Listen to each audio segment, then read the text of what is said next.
के शादी छियै। ऐसा रिकॉर्डिंग स्टूडियो सरमनपुर बाजार भदोहिया। डीजे कंचन राज मुजफ्फरपुर।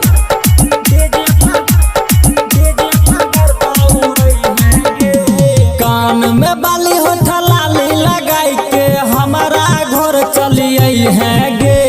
कान में बाली होठा लाली लगाई के हमारा घर चलिए हैं गे। बड़का भैया के शादी छियै, बड़का भैया के शादी छियै। डीजे पर गर्दा उड़ै हैं गे। बड़का भैया के शादी छियै, मटकोर में गर्दा उड़ै हैं गे। बड़का भैया के शादी छियै।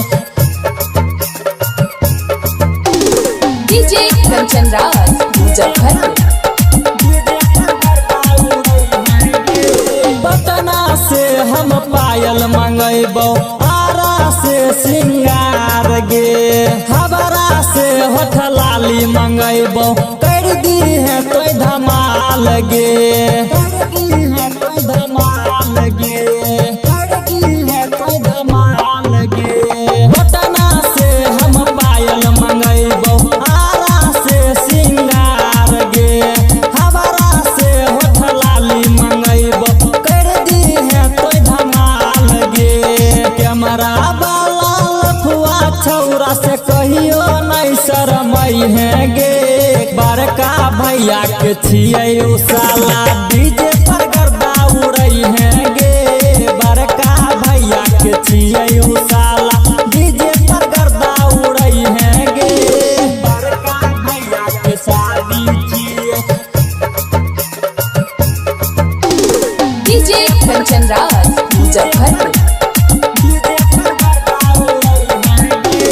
डीजे पर खूबे कमर हिलै है, पेनी के सूट सलवार गे। यूपी वाला ठुमका लगई है, हिल जाइतो बिहार गे। हिल जाइतो बिहार गे, हिल जाइतो बिहार गे। डीजे पर खूबे कमर हिलै है, पेनी के सूट सलवार गे। यूपी वाला ठुमका लगई है, हिल जाइतो बिहार गे। लखन रसीला के गाना बजाई के सब छौरा के लोभई है गे। राइटर मिथिलेश संग में सोना, कमर में कमर सटई है गे। बड़का भैया के